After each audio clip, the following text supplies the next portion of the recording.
Hello, this is Rashad Mitchell coming to you live from my YouTube channel as I continue on my part series, The Week That Was College Football History Review, the 1971 college football season. And this is about the 1971 bowl season, the bowl games that were played during the 1971 season. So I'm going to conclude with the season as a whole and then get into some other things to conclude the season and move on to the overview of the 1972 college football season, which is tomorrow. So let's get into it. 1971 major bowl games in the Sun Bowl. December 18th, Louisiana State beat Iowa State 33-15. After teams combined for three first-half field goals, Louisiana State and Iowa State entertained El Paso crowd with second-half explosion. You had 6 touchdowns with 5 coming through the air. LSU stretched at 6-3 halftime lead to a 19-3 lead as quarterback Burt Jones threw 2 touchdowns in the third quarter, including a 37-yard pass to wide receiver Andy Hamilton. Iowa State quarterback Dean Carlson countered with 30-yard scoring pass to fullback Larry Moncart and 1-yard touchdown pass to turn it in Keith Kreppel. Now, one play after Kreppel broke numerous tackles for big play to cut deficit to 19-15. Jones, game's MVP, passed and ran for 4-quarter insurance touchdowns. A monster man linebacker like Matt Blair made tackles all over the field for Iowa State, which was playing its first ever bowl game. Winning coach Charlie McClendon had turned down $1 million offer to try to right floundering ship as coach of Texas A&M. Liberty Bowl, December 20th. Tennessee beat Arkansas 14-13. Now, to say the game ended in controversy would understate how officials were chased off the field in post-game fury by the Razorbacks of Arkansas. Because ahead 13-7 late in the fourth quarter, the Hogs had a 48-yard field goal by kicker Bill McClard, set up by defensive back Lewis Campbell's third interception, nullified by holding penalty called against Arkansas tight end Bobby Nichols. On Arkansas' next drive, running back John Richardson lost ball. The possession was given to Tennessee on Razorbacks' 37-yard line by same official, Preston Watts, who had called earlier holding penalty. Now, Arkansas was livid. Now, Volunteers needed only 3 plays to score a touchdown as fullback Kurt Watson, playing with cracked ribs, scored on a 17-yard scamper. Now, kicker George Hunt made his 62nd straight extra point for Tennessee's margin of victory. Now, Arkansas had taken lead at 7-0, extended it on field goals by McClard of 20 yards and 30 yards early in the fourth quarter. Scores that had each followed interceptions by Alert Campbell. Now, Razorbacks of Arkansas quarterback Joe Ferguson threw for 200 yards, including a 36-yard touchdown pass to wide receiver Jim Hodge in the second quarter, but also threw 3 interceptions as both teams were plagued by sloppy play, committing 9 turnovers in all. Fiesta Bowl, December 27th, Arizona State beat Florida State 45-38. Now, a game helped establish Fiesta Bowl's reputation as a wide open and unpredictable.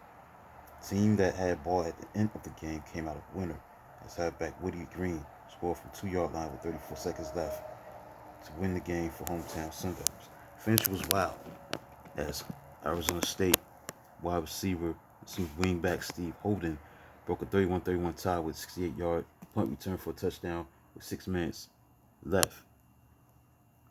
Florida State quickly answered with 24-yard scoring pass from quarterback Gary Huff, nation's leader in total offense, to wide receiver Brett Dawson for Dawson's third scoring reception. Now, quarterback Danny White then led winning 58-yard drive for the Sun Devils. Green scored 3 touchdowns and rushed for 101 yards to lead Arizona State's ground attack, while White threw for 250 yards and 2 touchdowns.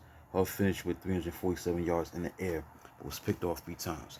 In the Peach Bowl on December 30th, the Mississippi Rebels, Ole Miss, beat Georgia Tech 41-18. The Rebels raced to a 10-0 lead before Georgia Tech offense even saw action. Now, thanks to 2 scoring drives, sandwiching fumble kickoff by Jackets. 4 turnovers later, Ole Miss had route going despite finishing game with narrow 318 yards to 317 yards of offense advantage.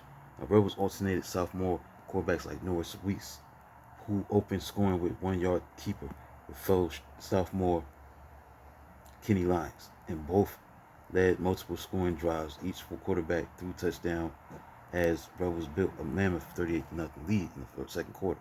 Now, Georgia Tech tailback Rob Healy managed the rushing touchdowns in the second, third, and fourth quarters, but by then, Ole Miss margin was too great for Yellow Jackets' comeback, because Invaders of Atlanta sent tailback Greg Ainsworth rushing for 119 yards, while fullback Jim Porter scored 2 touchdowns for Ole Miss. The final tally represented most points ever scored in a game for a bowl game by the Rebels, which evened its postseason record to 9-9. In the Astro Bluebonnet Bowl on December 31st, Colorado beat Houston 29-17. Houston native tailback Charlie Davis ran for 202 yards on 37 carries, 2 touchdowns, scored his hometown Cougars for Colorado by breaking Astro Bluebonnet game rushing mark. Game was pretty well wrapped up late in the fourth quarter when Colorado safety like John Badu Stearns knocked down fourth down pass in the end zone with Buffalo's ahead 23-17. Now, Buffalo's then took over on their own 10-yard line, wanting to run down clock. Houston defense held, and Buffalo soon had to punt from deep in their own territory. Now, punter Stearns received low snap, drastically skewed punt plan to run 12 yards for first down. Bison continued on for 91-yard march to clinch a touchdown, now which became a 1-yard keeper by quarterback Ken Johnson. Now, another Houston-born player, fullback Robert Newhouse, rushed for 168 yards and 2 touchdowns, but for Cougars. Now, the Gator Bowl, December 31st, Georgia beat North Carolina 7-3.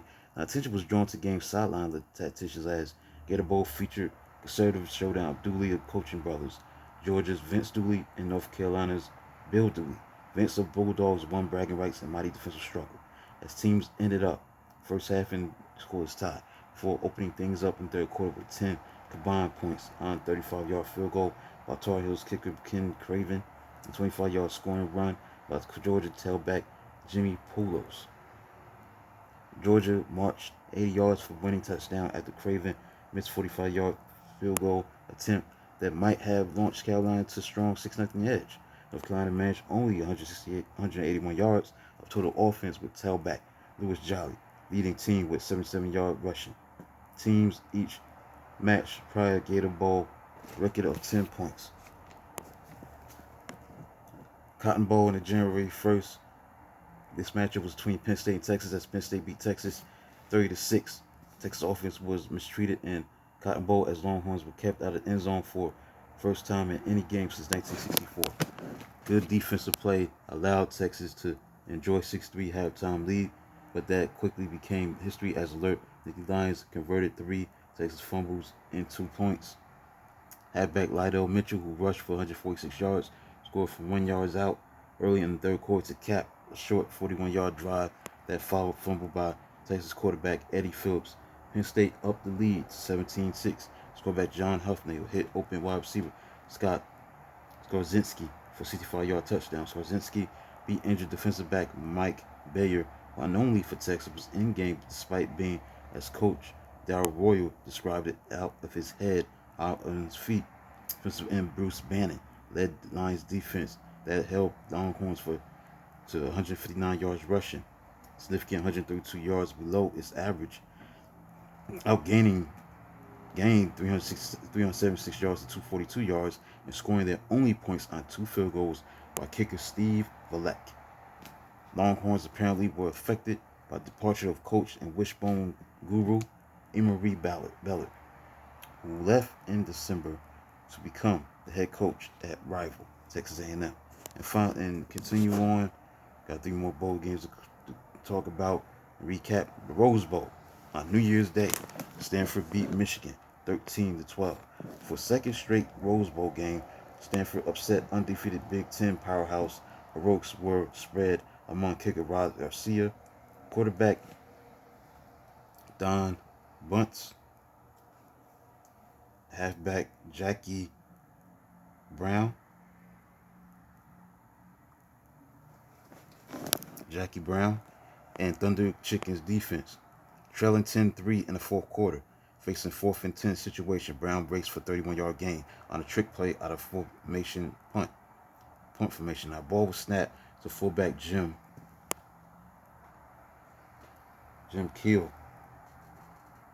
who handed it forward through Brown's legs to speedy halfback.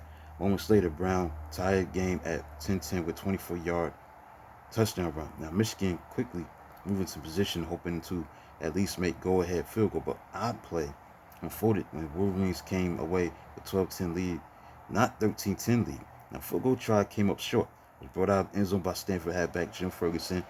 Michigan fullback Ed Shuttlesworth met Ferguson at 6-yard line, chased him back to 3-yard line, then flung him into end zone. Officials seemed to ignore forward progress rule and oddly awarded the safety to the Wolverines for the 2-point lead with 3:18 to go. Now, Stanford's defense then held after free kick, and Indians, this was their last game.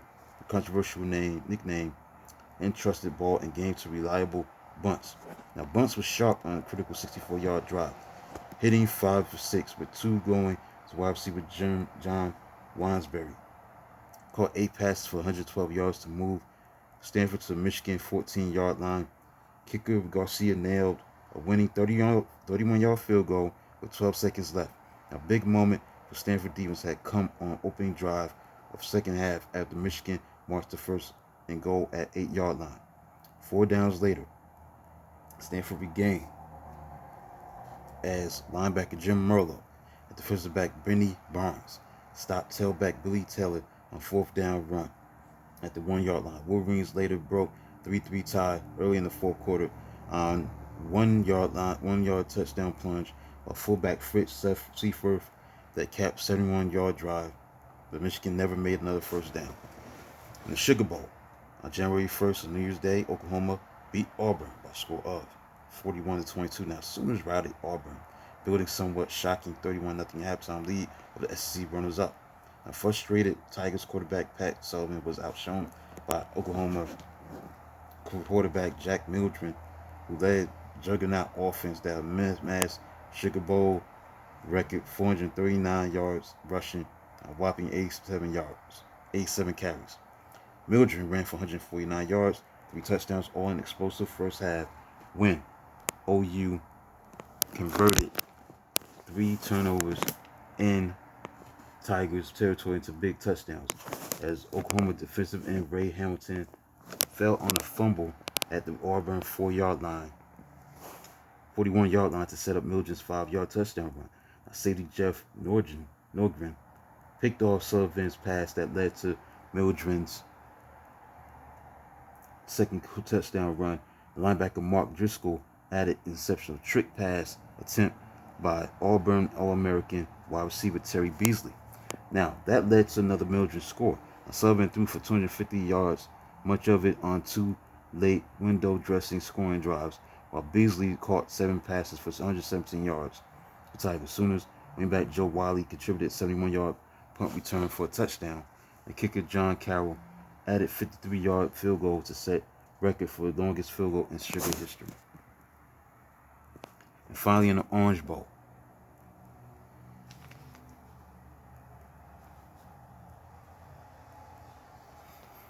the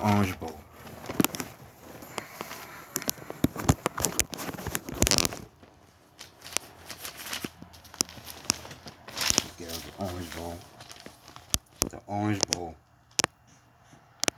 January 1st, Nebraska beat Alabama 38-6. Facing wishbone offense he felt was inferior to Oklahoma's bodes well for number 1 Huskers coach Bob Devaney, who was looking to avenge blowout losses to Princeton Tide in 1966 Orange and 1967 Sugar Bowls, respectively. Most memorable play of this route was wingback Johnny Rogers' 77-yard punt return for a touchdown final play first quarter that put Nebraska up 14-0 en route to a 28-0 halftime lead. I-back Jeff Kinney rushed for 99 yards and opened scoring with a 2-yard touchdown run, while quarterback Jerry Taggy completed 11-19 for 159 yards and added 1-yard touchdown keeper for team's third touchdown. Houston Tide did not score until late in the third quarter on quarterback Terry Davis's 3-yard touchdown run. Alabama totaled up more rushing yards and led in first downs by 16-15, but surrendered 166 yards in return to 36 yards for a tie and handed over 2 more turnovers. Huskers outgained Alabama's 225 yards to 96 yards in the first half. The game was decided with help from lost fumble from Alabama on their 27-yard line and their own 27-yard and 2-yard lines to make Nebraska touchdowns easy. After his team stretched their unbeaten streak to 32 games, Nebraska's Rogers gave game ball to Rex Lowe, who earlier had to leave team due to Hodgkin's disease.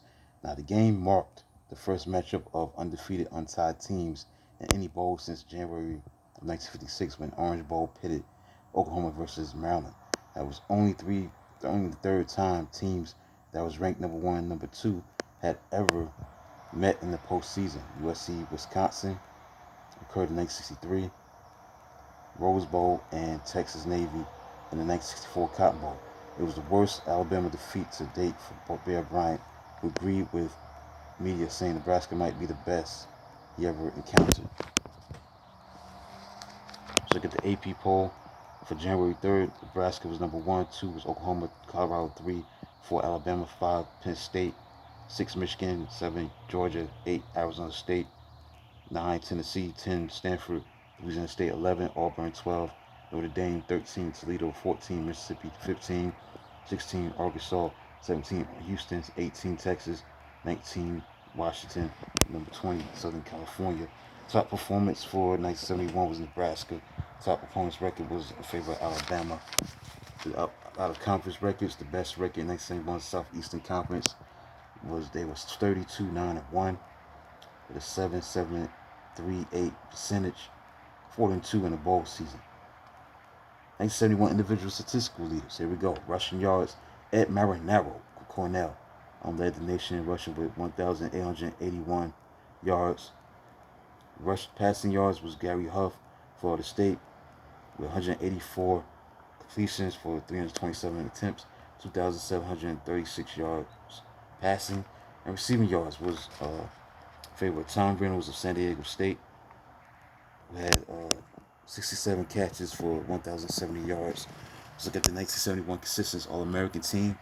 The ends were Terry Beasley of Auburn, Johnny Rogers of Nebraska, tackles Jerry Sizemore, Texas, Dave Joyner, Penn State, guards Royce Smith, Georgia, Reggie McKenzie, Michigan, center Tom Brahani, Oklahoma, quarterback Pat Sullivan of Auburn, running back Ed Marinaro, Cornell, Greg Pruitt, Oklahoma, Johnny Musso, Alabama.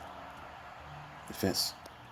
On the defensive side, you had ends Walt Patuski of Notre Dame, Lee Harper of Nebraska, tackles Larry Jacobson of Nebraska, Mel Long, Toledo, Sherman White, California, linebacker Mike Taylor of Michigan, Jeff Seaman of Stanford, and defensive backfield, the secondary, Bobby Majors of Tennessee, Clarence Ellis out of Notre Dame, Ernie Jackson, Duke, Tommy Casanova of Louisiana State. Now, Heisman Trophy vote, the top vote getter was Pat Sullivan, senior quarterback of Auburn with 1,597 votes. Ed Marinaro, senior tailback, Cornell, 1,445 votes. Greg Pruitt, junior halfback, Oklahoma, 586. Johnny Musso, senior halfback, Alabama, 385. Lido Mistral, senior tailback, Penn State, 251. Now, other major award winners, Maxwell Player of the Year award was Ed Marinaro, Walter Camp, Pat Sullivan. Outland Diamond Trophy of the Year award winner was Larry Jacobson. The Vardy lineman was Walt Patuski.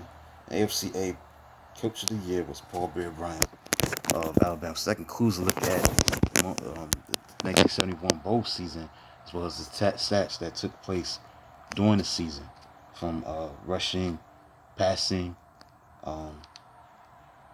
rushing, passing, receiving. The out of conference records, the All American team, the top voting and Heisman Trophy winner in '71, and the major award winner. So the top performance formula, opponents records formula for that, as well as the AP poll. So that concludes the 1971 season as a whole. Tomorrow I'll do the overview of the 1971 season. Please like, subscribe, and comment on the channel. Do a video to Smack 2 tomorrow. Until then, talk to you tomorrow.